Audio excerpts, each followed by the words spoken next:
Hello, good afternoon. A couple from Devon whose 26-year-old son died after being vaccinated against COVID are taking legal action for medical negligence against a GP practice.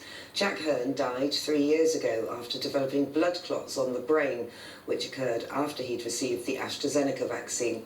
Doctors have accepted that he was given the incorrect information about the risks involved. Michele Paduana has more.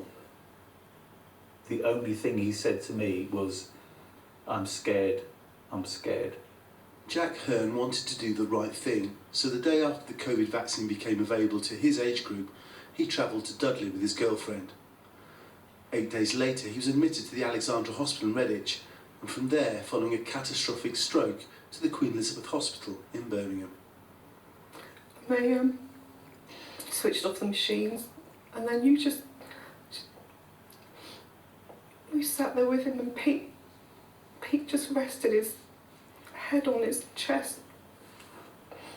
And you always said, didn't you, I was the first person to hear his heartbeat,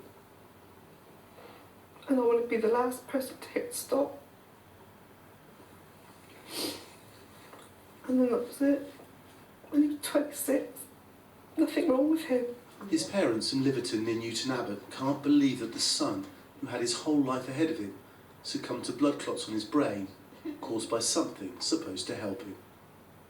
If I make a mistake in my job and I cause some issues, I'm held accountable for it. This is on a much bigger, grander scale, but the process is still the same. We need somebody to be held accountable because mistakes were made. In April 2021, the AstraZeneca vaccine had already been identified by the Medicines Health Regulatory Agency as a potential cause of blood clots. The recommendation that those under 30 be given a different vaccine. The lawyers representing Jack's family say the known risk was 1 in 50,000, but he was told 1 in 250,000. This has now been admitted as a breach of duty. The level of risk was increasing on an almost daily basis, and this wasn't just a routine risk of some minor injury. This was a fatal blood clot to the brain, and any doctor taking consent for that vaccine should have been aware of that by that stage.